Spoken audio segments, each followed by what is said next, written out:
Hey everybody, Drew here at Faville Grove Sanctuary. Just going to give you a quick update on what we're up to out here. I've been spraying garlic mustard most of the day today. We're kind of in the peak of garlic mustard spraying, and we're going to start pulling it next week. Next week we start our summer internship at Faville Grove, so we've got 6 interns this year. And if you'd like to help us pull garlic mustard, you can contact me and let me know. There's plenty of that to pull, but we've been doing a good job keeping on top of it. So I'm out here in the Lake Mills ledge. So you can see the quartzite outcroppings here.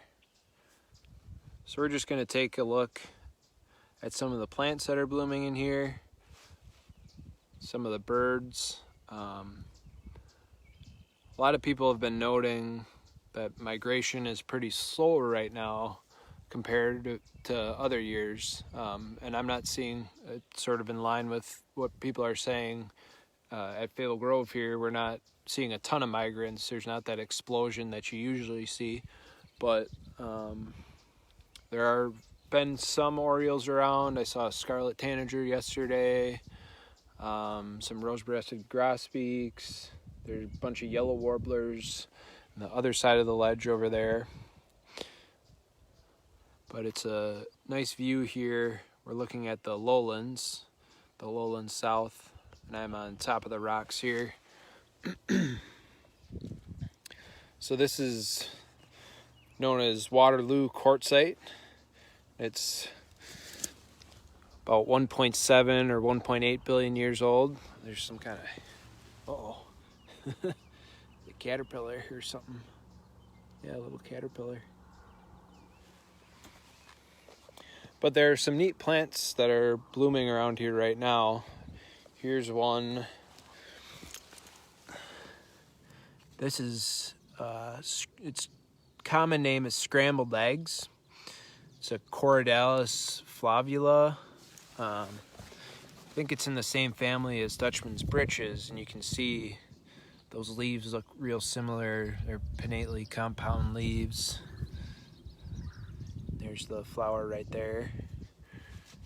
That's an annual, and it really it grows on these rock outcrops around here. So that's a nice species that we collected and introduced here, and it's kind of taken off. So I'm just gonna walk around here a little bit. So there's some more Corydalis in there, next to some woodland sunflower.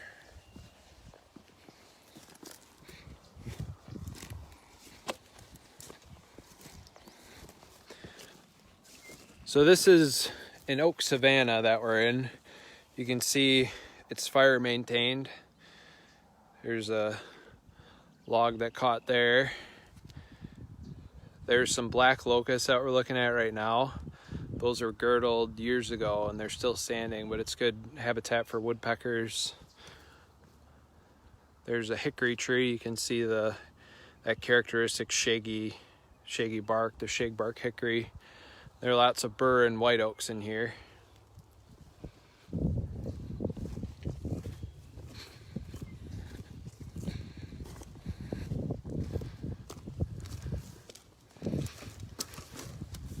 So if you want to come out here for a walk, this is a pretty good place to start, just through the Lake Mills ledge off of Prairie Lane to the south side. Since it was burned through here, the vegetation's pretty short and it's easy walking through here right now. Here's Bloodroot. So that's a spring blooming species, and this actually, when we burned it, this was flowering, and the burn top killed it and it just resprouted. I don't think they're gonna flower again, but they do fine with fire. They'll be flowering next year. There's a decent bit of bloodroot in here. Here's some more.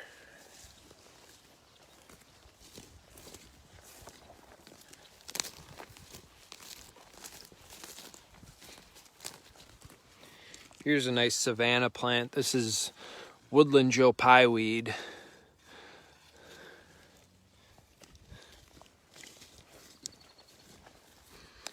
So So you can see all these black locust trees that are downed. They're kind of reluctant to burn up.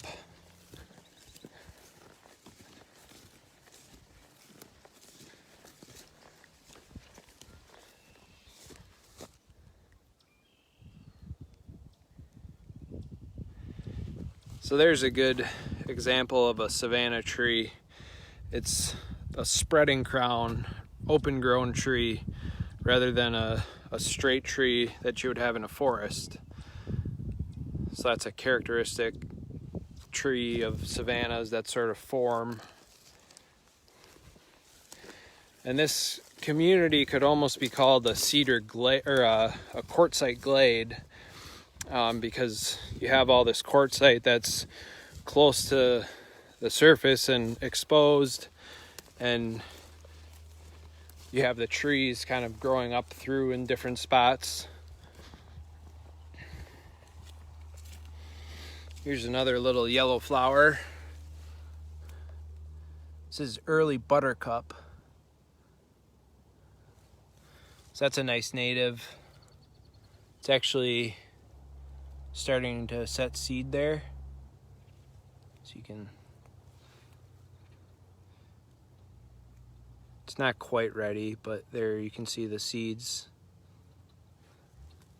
There's quite a bit of that early buttercup in here. You just have to have kind of a sharp eye for it right now. There's Golden Alexander. It's in the Apiaceae, the carrot family. It's got that umbel for a flower.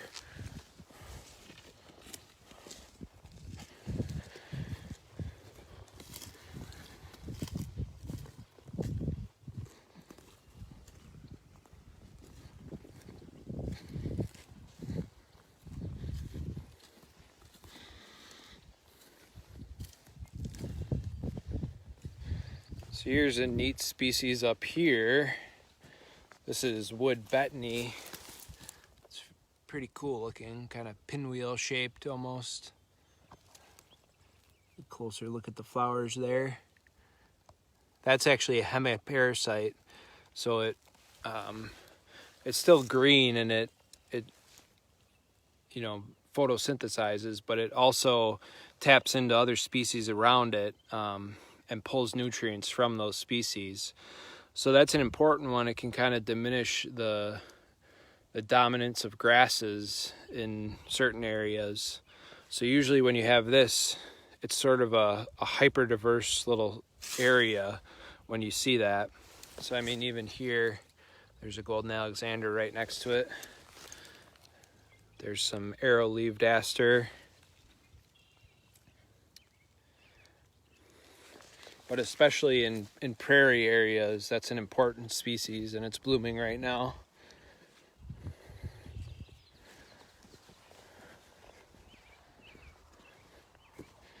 There's some more cordalis. And here's a neat one. This is violet wood sorrel. So that's a really nice native. It's a conservative species. It really grows only in kind of remnant natural areas. So the flowers are mostly closed up right now, but that's a nice bunch of violet wood sorrel. That's another one that tends to stick to these rock outcroppings around here. And here's one more. That's I think Carolina cranesbill.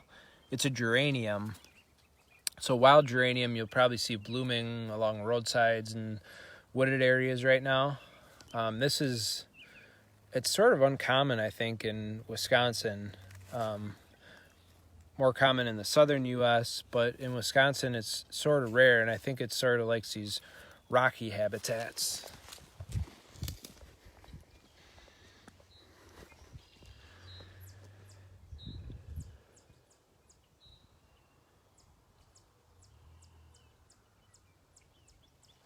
So it's a nice evening if you want to come out to Faville Grove the next couple of weeks.